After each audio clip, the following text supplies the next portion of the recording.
हम रोज उनकी महिमा से अवगत होते हैं, क्योंकि गुरु की शक्ति ईश्वरीय शक्ति से कई बढ़ करके है।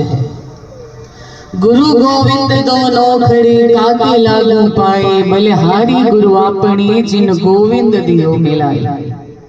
कौन कहता है ऐसा? जिसने जान लिया कि मेरे गुरु ही मेरे इष्ट हैं, मेरे ईश्वर हैं, मेरे भगवान हैं, वही ऐसा कहता है कि गुरु गोविंद दोनों खड़े, मैं किसके लागू पाए?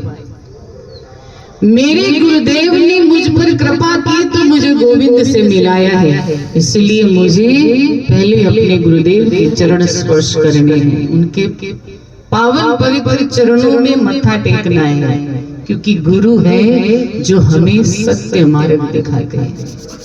अगर जीवन में गुरु नहीं है तो हमारा जीवन निरस है। आप सभी थोड़ी देर पहले बड़े परेशान हो रहे थे, छोटी छोटी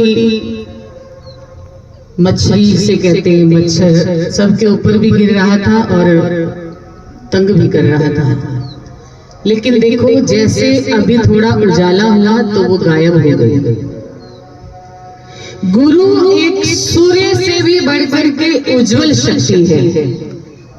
जब गुरुदेव का उजाला हमारे हृदय में होता है, गुरुदेव जो मंत्र देते हैं उसका उजाला जब हमारे हृदय में होता है तो अनेक कुरीतियां जो हमें तंग करती हैं वो सब गायब हो जाती है। गुरु नाम ही प्रकाश का है। गुरु एक तत्व है, गुरु एक प्रकाश है जो हमारे मन के अंधकार को समाप्त कर देता है, और वो ऐसा तत्व है जो हर कण में विद्यमान है।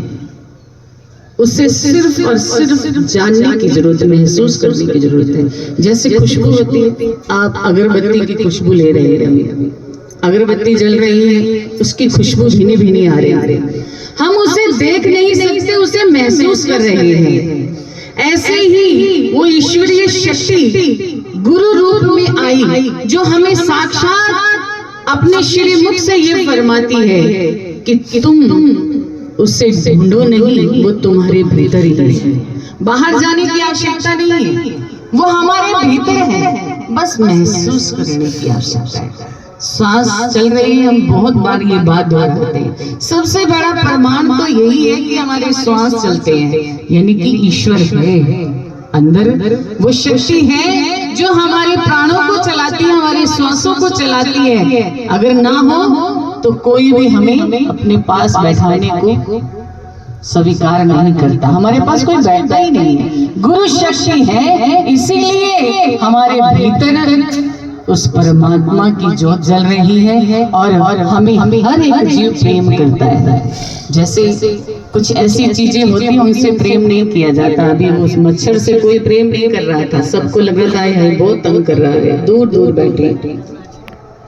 ऐसे ही गुरु की शरण में बैठने वाला व्यक्ति गुरु भक्त कहलाता है, और जब वो गुरु भक्त बन जाता है तो सभी उससे प्रेम करते हैं, सभी उसे अपनाने के लिए ललायित हो जाते हैं कि ये मेरे पास बैठी है, इसका बैठना ही मुझे अच्छा लगता है, ये जब मुझे मिलता है तो इसका मेरे साथ मिलना ही मुझे अच्छा लगता है।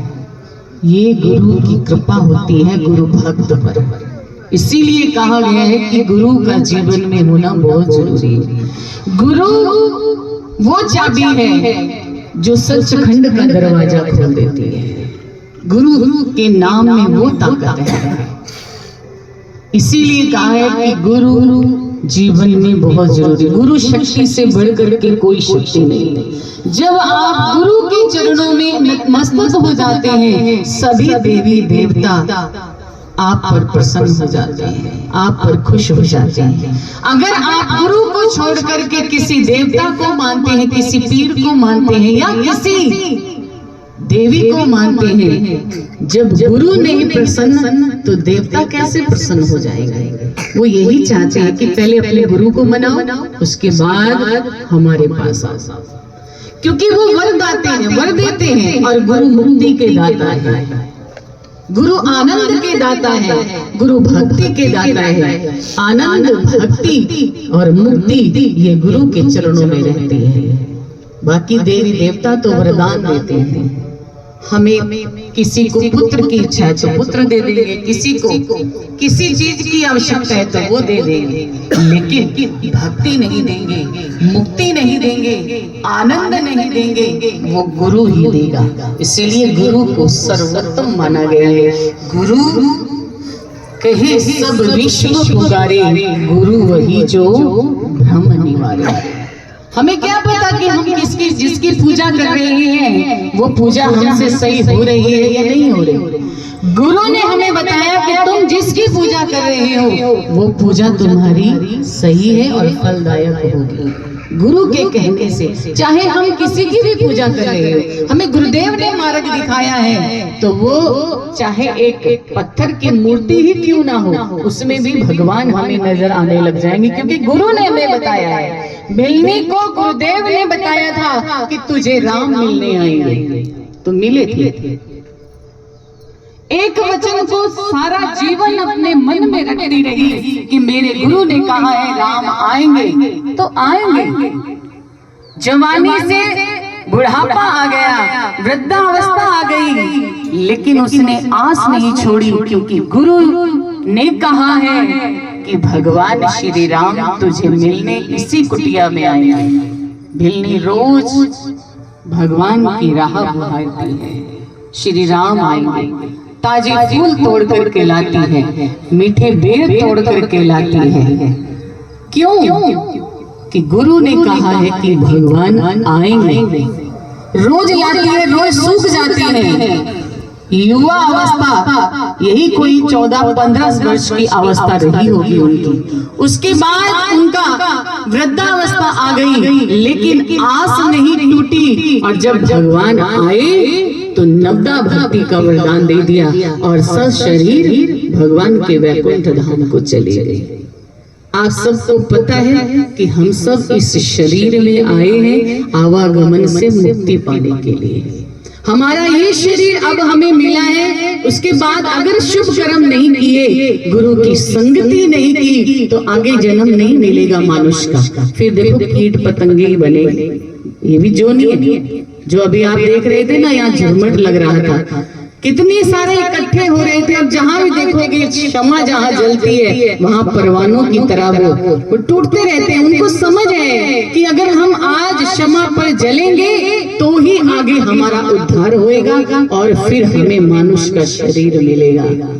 इसीलिए मर मिटिए अपने इष्ट देव भगवान अपने गुरु पर और उनके हर वचन को मानिए, अपना जीवन सार्थक कर लीजिए। अब मिला है फिर नहीं मिलेगा। और ये खुशियां जो हमें मिल रही है उनकी कृपा से मिल रही है। जीवन में बहुत सारे मोड़ आते हैं, हर मोड़ से वो हमें पार करते हुए, हमारा हाथ थाम करके हमारे साथ साथ चलते हुए हमें ऐसे बचा लेते हैं हर तूफान से कि जैसे एक वट वृक्ष के नीचे जब कोई बड़ा तूफान आ रहा हो और हम उसके पास बैठ जाएं तो हमें कुछ भी नहीं होता। ऐसे ही वो गुरु शक्ति है, एक अटूट शक्ति है। जब उनकी शरण में हम बैठ जाएंगे तो जीवन में लाखों तूफान आएंगे, दुख आएगा, परेशानियां आएंगी, बहुत कुछ आता है। टेंशन आजकल सबसे बड़ी प्रॉब्लम है, सबको चिंता है, बिना मतलब की चिंता है, सब कुछ होते हुए भी चिंता है। चिंता को छोड़ करके चिंतन में अगर हम जुड़ जाएं तो हमारा जीवन सार्थक हो जाएगा। तो प्रभु प्रेमियों, ज्यादा आप सबका समय नहीं लेंगे क्योंकि सुबह सुबह का अमृत का समय है। आप सबने भी अपने घर के काम करने हैं, तो इसलिए एक शब्द मेरे प्राण बसते हैं बोड़ जन्म नावा। अगर एक शब्द आपके हृदय में अपने प्राणों में बसा लेंगे तो बार बार जन्म नहीं लेना पड़ता। इसीलिए अपने जीवन का उद्धार कर लीजिए और प्रभु से इतने जुड़ जाइए कि उनके प्रेम को आप महसूस करें कि वो कितना हम पर लुटाते हैं।